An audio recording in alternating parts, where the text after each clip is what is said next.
Good afternoon, everybody. We got howling happening here, so let's let that happen first, and then I'll start talking.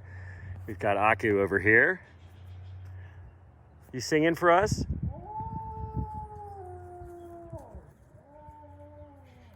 We just had coyotes crying in the distance, and so they're responding. This is Icknick here. He's our puppy. He'll be 2 years old in May. And what you see there, that fresh earth is a cool bowl, I call them. They like to dig out a little comfy place that's nice and cool with fresh earth, so our property looks like a moonscape. So Icknick looks pretty much like the wolves you would see in Yellowstone. His lines come from Alberta, so pretty similar. This is him. And then over here we've got a Kutak, whose name means ice cream in Yupik. Kui, what doing? She's singing songs for her people. Kui, hi. And then over here we have our mentor dog, Bixby, who's a giant woolly Malamute. He's sporting red elbow pads because he gets calluses on his elbows, and this is how we keep them from becoming too inflamed.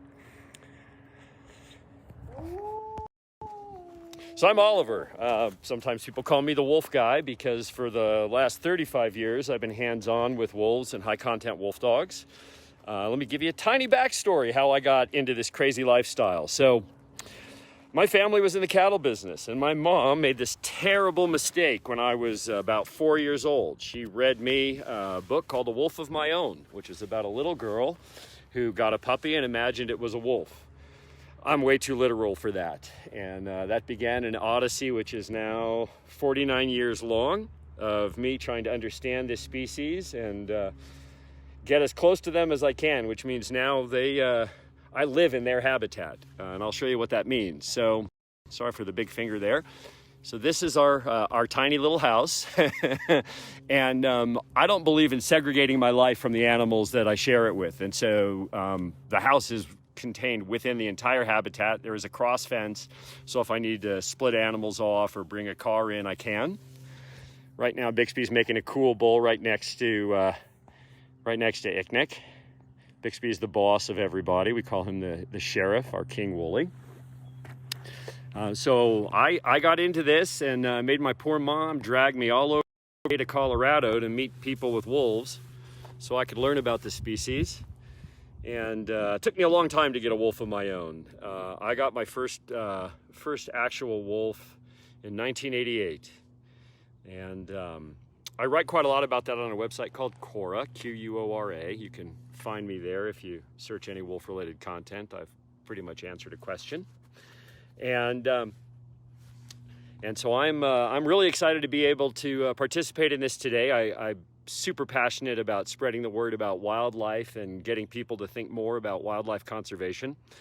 And for me, wolves are both an extraordinarily interesting species, but also they're super important because in places where wolves can persist, it's an intact ecosystem. It's a healthy ecosystem. Oh, super. Hey, guys. And I've got my friends from Mission Wolf, I think, tuning in today. Mission Wolf actually has Icknick's sister, Eden. So in honor of those guys and my mentor, Kent Weber, who is a giant in the world of helping people understand this species, I'm excited that they had a chance to tune in. And we're all just hanging out here in the shade right now. This is what I call snooze o'clock because our animals are still sporting their winter sweaters, which means they have a coat which, in the case of Kutak, who's principally Arctic wolf, they can maintain 170 degree temperature differential between the outside temperature and their body. Arctic wolves sometimes experience temperatures of minus 70 degrees, and their body temperature is 102. And we don't even have technology that can do that, and they do it with their fur and subsisting on the animals that they chase, which are principally caribou and musk oxen. And so they have some of the most amazing winter insulation on Earth. And like I said, I've spent most of my life now fascinated by these animals and living with them most of that time now. And I'm surprised by them every day. And I want to share my experiences so that people understand that they're not the big bad wolf. They're just a big wild canid. They're the largest canid on Earth. I mean, we have domestic dogs that we breed that are bigger, but in terms of wild animals, they're the largest canid, and they're also... Oh, thank you guys. I'm so excited that we have interested people tuning in. And I'm really excited about getting your questions. I'll share a little bit about my lifestyle. Let's take a quick little tour around our habitat. So I have this belief, let me flip it around. I have this belief that if you're going to steward these animals effectively, you need to give them a really natural environment, something akin to where they'd be living if they were in the wild. And so we have a fairly large natural habitat. We live here in the High Sierra. Our property is surrounded by conservancy land and national forest on 3 sides. And I can access the mountains of the Sierra right out my door. And people may remark I have a slightly different fencing setup than what you would see at like a zoo. And there's 2 reasons for that. One is because up here we get sometimes 30 feet of snow in a year, and that pulls down chain link fences. And ornamental iron, it doesn't pull down. The other thing is that lets me use a shorter fence because wolves are great at running up a chain link, but they're not great at leaping over something. And so by having ornamental iron, they have nothing to get purchase on. And the electrified wire is here for 2 reasons. One is we don't want bears or coyotes to get in here because that would be bad. And secondly, when we get big snowfall, it gives us a little bit of extra height so they don't challenge the fence. So our habitat is a couple acres. And it gives them the chance to do all the things that wolves do. And so as an example, you'll see this giant mound of dirt. This is about 3 yards of soil that they've turned out here because every spring they start digging dens because this is the time of year when wild wolves are having pups. And the only time wolves live underground is when a female has puppies. This one I've tried to block off because this actually goes back 16 feet and I can't get to the back of it anymore because I'm afraid I'll get stuck. And so I didn't want them to make a turn and get under my fence somehow. We do put ground wire. So it's hard to see because it grows into the ground. But we have a very secure environment for our animals, but also the ornamental iron lets small critters to go through, which means that there's plenty of things for them to chase. Actually, just before we started the live stream, they were chasing chipmunks that have finally woken up for the year. And so that was a little bit of excitement. We also have about a 12,000 gallon pond that's down right there. So wolves are really very aquatic. Arctic wolves in particular are amazingly aquatic. Well, so Bixby is a key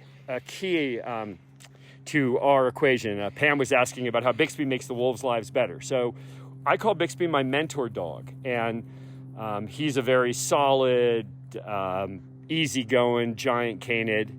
And so the wolves look to him to see how he's interpreting things around him. So if he's calm, it helps them be calm. For example, when we go and we do presentations at national parks, the wolves aren't necessarily really keen on people handling them, and people really want to touch an animal, and Bixby's pretty tolerant of having unfamiliar people come up and pet him on the head, and so he kind of acts as their bodyguard when we're out in public. And you can see here how Icknick respects him. You can see how he's soliciting him like a puppy, and that's because Bixby is still the boss. Next year, that may not be the case. Icknick is starting to show some more confidence in his behavior now. And so we have to be really attuned to the possibility that at some point he could challenge Bixby, and we certainly don't want that to happen. So I constantly am monitoring for signs that a negative interaction would occur. Icknick, as I said, is going to be 2. Aku over here. And by the way, Icknick's name means fireball or meteor in Aleutian. I try to name my animals based upon the indigenous dialects and the places that their lines are from. So Aku's lines are from Ellesmere and Axel Heidelberg Island, and so the closest language there is Yupik. And so her name means ice cream in Yupik. I also call her Princess Bitchy Pants, because you can hear she even just when I'm loving on her and she grumbles. This is Cooey, and she just turned 10. You would never know it though. She fly on here. See, he's so jealous. He won't let me love on anybody else. He has to come and stand on me. And so my lifestyle with these guys is pretty interesting. My wife and I have been married 23 years. We've never been on an airplane. because somebody always has to be here. Oh, thank you. She's pretty cute, but watch this. Let me show you something funny. Okay, so this is an abandoned toy, obviously. Abandoned toy. This toy's been out in this habitat for at least a year. Let's see what happens if I squeak her toy. Now, she's not even looking at me, right? So let me zoom in. She's got her eye on something over there. I'm gonna squeak the toy.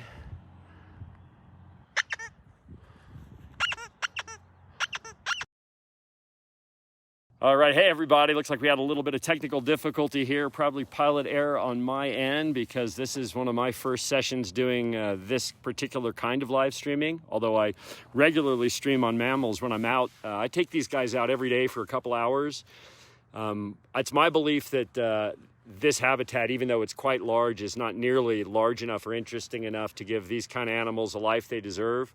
So I devote a huge part of my life to being out in the world with these guys, letting them explore and giving them the opportunity to put their feet in creeks and track down deer and see bear and other things. If people are interested, let us know in the chat, and I'll show you the kit that I use to take 300 pounds of charging canine out of their confines here and into the unfettered wilds, which, like I said, I try to do every day.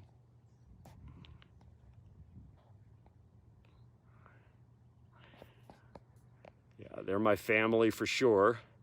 So Iknik and Aku are distantly related on the maternal side, and he is her little baby boy. She loves him so much that when we first brought him home, and actually, Alex, if you want to cue up the video of me bottle feeding Iknik, people might really enjoy just seeing how. So this was just 2 years ago. He was just a couple pounds, just a tiny little pipsqueak, and part of how I do my animal husbandry is I try to get these guys very, very early to bottle feed them, so I build a really strong bond with them.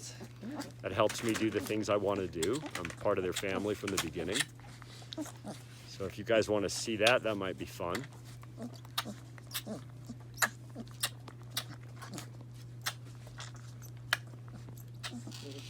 So for those of you watching, that's me bottle feeding little Iknik there.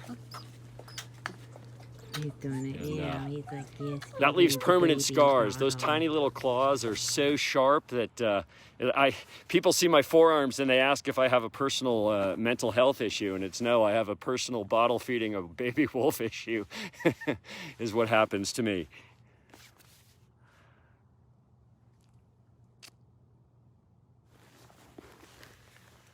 Let's get a little closer here. I'm sorry you guys missed it when she came charging over to see what I was doing to her toy. We're back up. So here they are. And so wolves really spend a lot of time in close proximity to each other. In the wild, they tend to not necessarily sleep huddled together, but generally in fairly close proximity. And I think one of that is just it provides better security, right? Everybody's got one ear open. I call this sleeping with one ear open. She's not really deeply asleep. She's got ears that are listening for anything around. See, he's got one eye. It's like a dragon. You can just see he's like one sleepy eye. Iknik, what are you doing?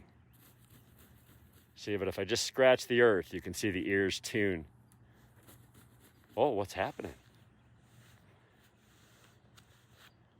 All right, so let me wander down there, and we'll show you. I guess my friends on Mission Wolf have tuned in, so let me just shout out to those people. These guys do amazing work educating the public about wolves.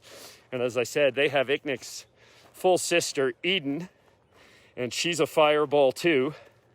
So I'm just heading down the hill here to my, every part of my property, if you don't keep the wolves out, they destroy stuff. So everything gets a haircut, from hand railings, like right here. All of my gardening implements have to live in a shed, a kennel, because otherwise the hoses get destroyed in 2 seconds. This is my deck I'm going on, which has to fence them out. So let's dig into my kit a little bit here. I've spent 35 years refining the kit so that I can walk 3 animals safely at one time. And let me just explain my philosophy. This isn't like taking a dog out for a walk. When things go wrong, they can go terribly wrong. And so I want to be prepared for anything that could possibly happen. And that means that that's a 35-pound pack. I carry it every time I'm out. My neighbors wonder what's wrong with me because I look like I'm heading on an Arctic expedition every time I go on a walk. But if something goes wrong, I don't want to have to come home and solve the problem at home, because that means that I'm losing time to stay with an animal that may have escaped. So I have two different things going on here. This is a belt that I've customized, and the belt straps around my waist, obviously. I carry a bush knife, I carry a flashlight, I even carry some fire starting materials. And this goes around my waist, and then I have a secondary line which lets me connect the animals. I use big, stout rope and rock climbing locking carabiners. And Aku always gets to be in the front, and then I have a second line that allows the animals to slide along it, just like this. And that lets me give them as much free rein as I can. Typically, they're pulling me through the bush. You can tune into my live stream on Mammalz a couple times a week to see us just out of containment. But then my pack here, I carry a full med kit, which includes things like a muzzle if somebody gets hurt and I have to muzzle them. I carry basic meds, bandages, things like that, and other survival supplies. I also carry, and this, I really recommend this for anybody, especially if they got a big dog. Here's a portable water bowl, but also this red thing here is actually an emergency carry pack for a dog. If I had an injured animal that couldn't walk, or there was a snake bite and I wanted to immobilize to lower the heart rate and keep the animal from getting more damage from venom, I can put the animal on my back. And this pack is designed, it's a hunting pack, and it's designed with a pack board. And so I can actually take this part of the pack off and carry the animal on my back. With Bixby or Icknick, who both weigh over 100 pounds, that would be quite a trek. And then in the main compartment of the bag here, I carry my own survival supply. So I have a water filter, I have a down jacket, and this enables me to be out in the bush for days at a time if something really went wrong, like somehow some part of my system broke and an animal took off. I know that by being able to just track them and not have to turn around for any reason, I have a better chance of recovery. And so I just have the belief that being way preemptive is the best way to work with these animals in a safe way, considering sort of the extreme nature of what I do, which is, like I said, some days we'll do 20 miles on the trails. And so I could be fairly far from help, not necessarily within reach of a cell signal. And with Icknick in particular, just because he's a little more fearful and could potentially take off, went really wrong, he also gets a tracking collar that has both cellular and GPS, and so I can monitor him even if he were to really go far away and hopefully recover him pretty quickly. And I would love to get your questions, so why don't I open this up in the few minutes we've got left for questions from the audience, and I'll go back out and hang out with my critters.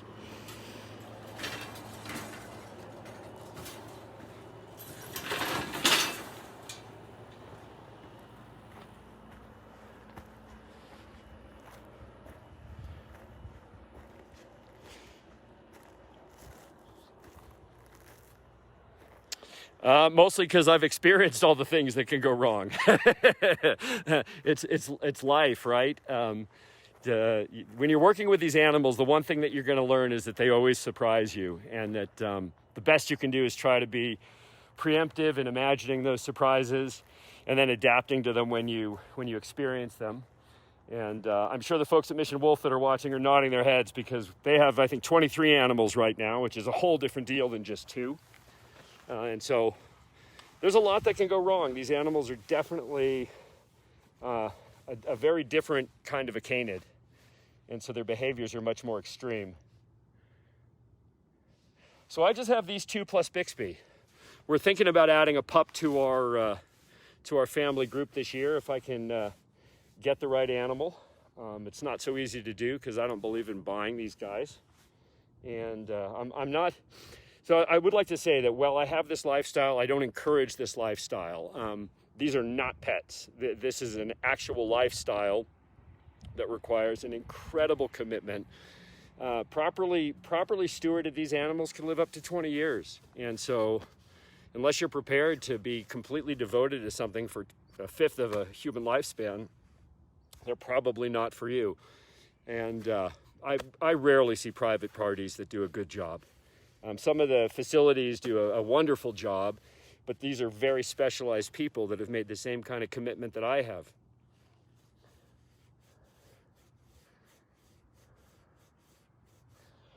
So ambassador wolves, in my opinion, are one of the most important things that you can do to change public sentiment.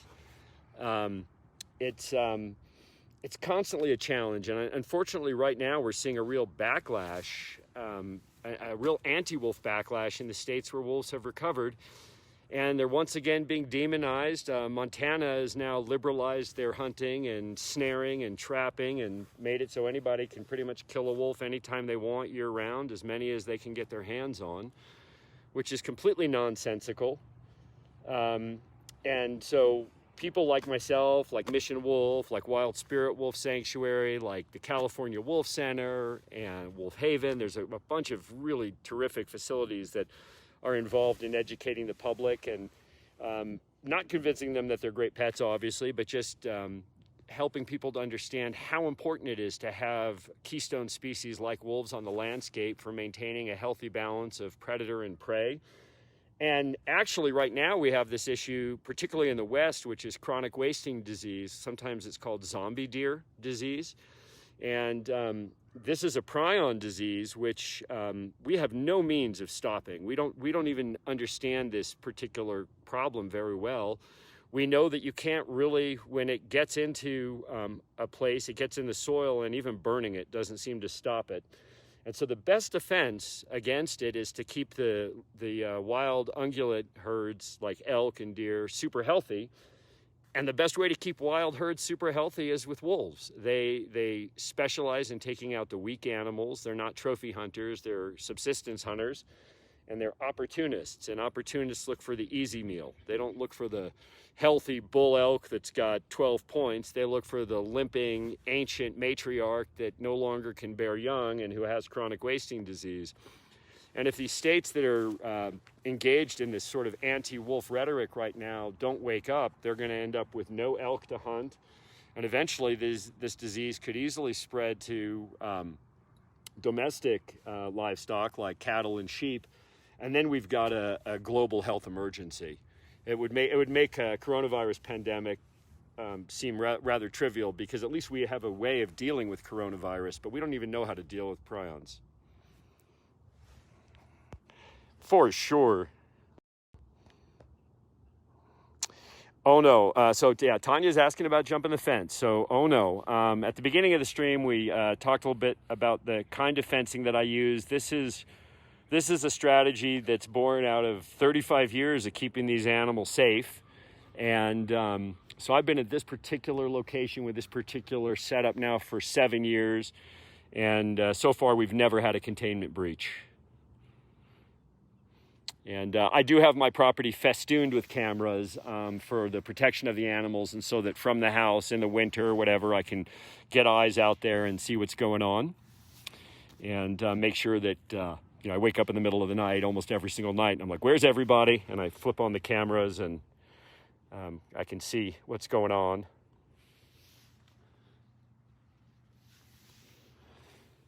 So you can see they're back to back, and they're sort of, this is the kind of behavior you would typically expect in the wild at this time of day too.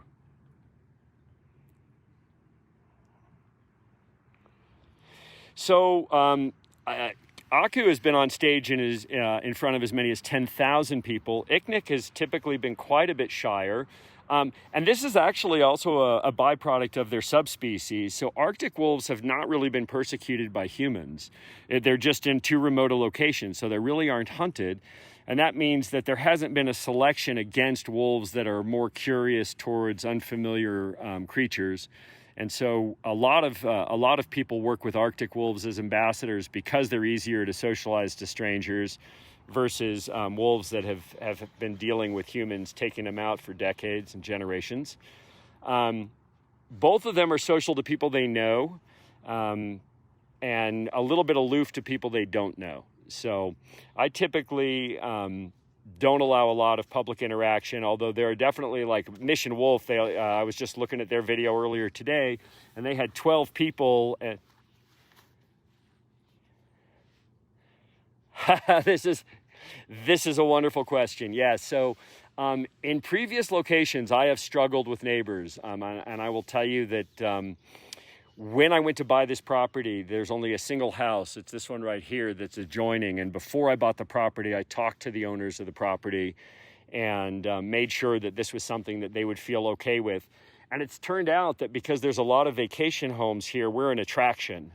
So with the exception of one lady who isn't so thrilled about me for personal reasons, our neighbors love us. The Uber and Lyft drivers that pass by here call us the Wolf House, and 30 times a day, cars are slowing down to see if they can get a glimpse of the animals because the front part of the property runs along the road. So far it's been pretty good, but it definitely has taken experience and good politicking to avoid the typical hassles of being in a place where you could have any neighbors and have a problem. Nick, what are you doing? I want to give you guys some close-up here. People are curious about some things. So since he's so chill here. Oh, you guys, thank you so much. So this is a benefit for Cool Earth, which is helping to preserve the rainforest, which is, we all know, is the lungs of the planet and one of the most biodiverse regions on Earth. And so I encourage people to, if they can make a donation to support their cause, please do so. And we would all be grateful because we all need the rainforest for this planet to persist in its current blue and green state. So let's have a little look here. Nick is going to be cooperative, and we're going to have a little look at his teeth. Let's see some wolf teeth. So these are teeth. They do not. Well, so wolves, their natural smell is actually kind of musky and spicy. It's strongest over their shoulders and at the base of their tail where they have a scent gland that dogs don't have. But wolves also like to scent roll in really disgusting, putrid stuff. And so they smell really good when they haven't done that. But if you're unlucky and they've rolled in rotting fish or some kind of poop, then of course their shoulders, which is where they like to do that, can smell pretty disgusting. But they have a kind of a natural oil to their coat. And so they're really super self-cleaning. Like, unless they've rolled in something which is particularly noxious, like if people poop on the trail side and somebody rolls in that, which is horrible, I don't ever give them a bath. Plus they swim, and so that self-cleans them. But yeah, this animal's never had a bath with soap, and yet he smells, let's see, today. Oh, you smell pretty good today. His ear smells good too. Their ears smell like rose petals, which is crazy, I know, but they do. They have like a rose perfume smell in their ears.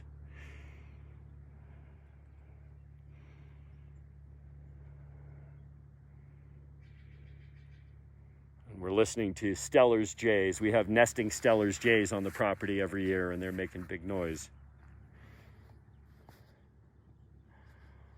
Oh, there's so many memorable moments. The funniest moment was when Aku was about 2 years old and we were going to give a talk at Vail Resorts. We rolled up to the West End at Beaver Creek, and I was unloading her from the vehicle, and a crowd gathered and was too close to her, and she got really scared. And when these guys get really scared, they poop.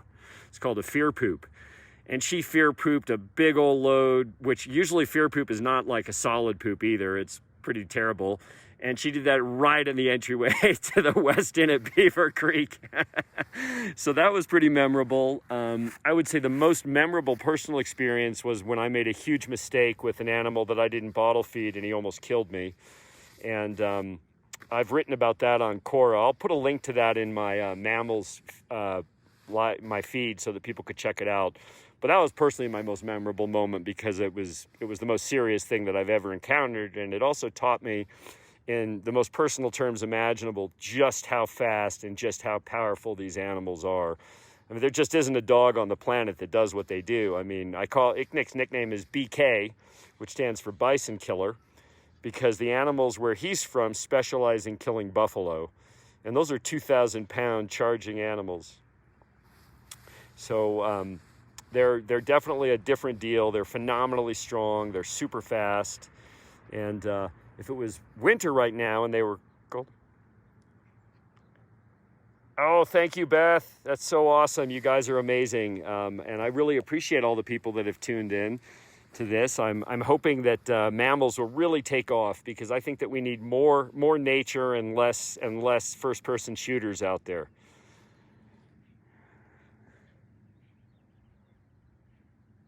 I'm watching our Stellar's jays that are, we have a nest right under the roof of our house where that light is. I don't know if you guys can make that out on the camera, but there's a,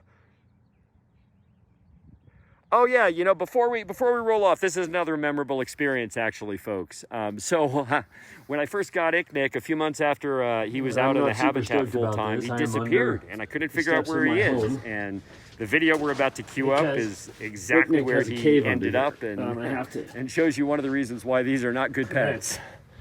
In accessing in the future, because I don't like it. So this is under my house. Now, on my hands so I can't and see the knees. video, but I'll just tell you, this was not the most fun thing to do, to crawl under my foundation and figure out where Icknick was hiding. And it was Cooey's fault, because she's the one that digs the huge holes. This little opening here is under the steps to my front door. So now this thing goes down. I'm literally now my hands and knees. But you'll have to tell me when the video is complete, because I don't see house. it in my stream. There's a pier block. These little shits are undermining. Right, and so now it bends around the corner, and there's my little dude all the way down there at the back, hanging out and hiding. I've since learned they make this special kind of concrete to solve problems like this, called flowable fill. Ooh, look what I have. Come here. Oh, I have a hot dog. Oh. I bring him out with hot dogs. That's their. I look for things that are like kryptonite for wolves, and right now hot dogs are the kryptonite treat that makes them weak. They come for hot dogs. So when I need them to do something really hard, I bring out the hot dogs. All right, guys. Well, I think we're getting close to the end here. I don't know if anybody has any final questions before we wrap it up, but I really want to thank everybody for tuning in and for supporting Mammalz and Cool Earth. It's a wonderful cause, and I look forward to doing more live streaming on Mammalz and doing some wolf news reports on a regular basis. So let me flip the camera around. Fantastic. Thank you guys so much. So here, let me just, obviously my attire is designed for being in the dirt all day, every day, which I am. So we'll just finish out here with me and Icknick hanging out on the ground together.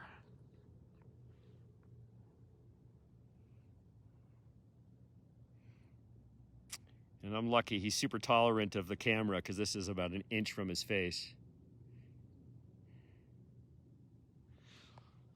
All right.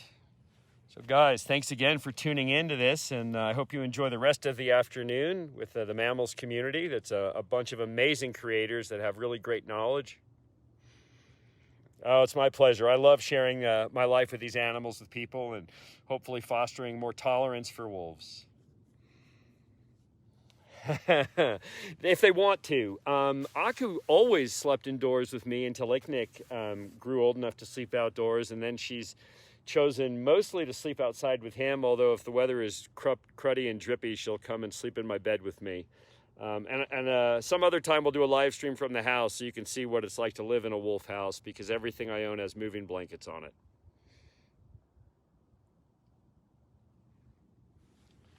And we'll fade out. This is a comfy, snoozing animal here. Guys, thanks again for tuning in. This is Oliver Starr, the Wolf Guy. We're wrapping up our live stream, for Mammalz Community Day. And thank you all for tuning in and for donating to Cool Earth. We'll see you on the next live stream. Thanks again, everybody.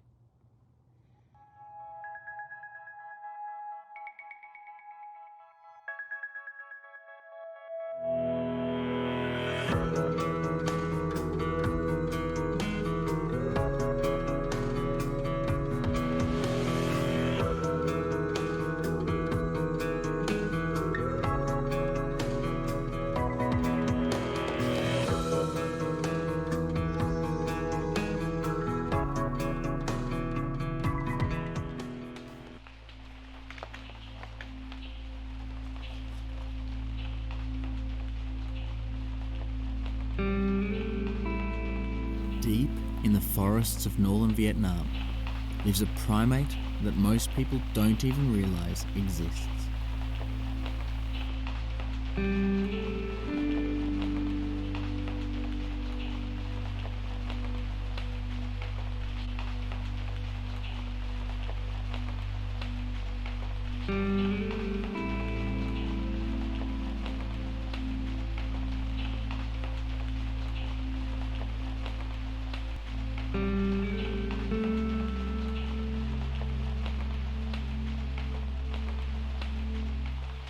G'day guys. The forests of Vietnam are renowned for a variety of wildlife, but in particular, their primates are something special. There are more primates found in the forests of Vietnam than anywhere else in the world. Now, these particular forests that I'm standing in right now, these misty forests, are home to a primate that is one of the 25 most endangered primates in the world. Is up there with potentially the most endangered of all. The Tonkin snub-nosed monkey is critically endangered. There are thought to be fewer than 200 individuals left in the wild.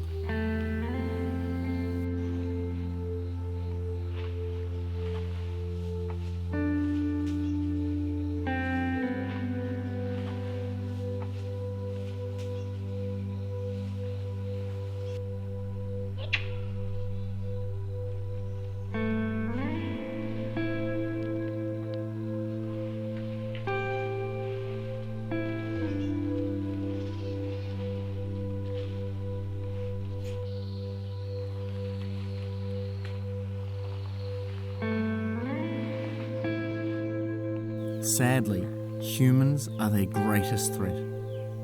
Hunting and deforestation have pushed them right to the brink of extinction.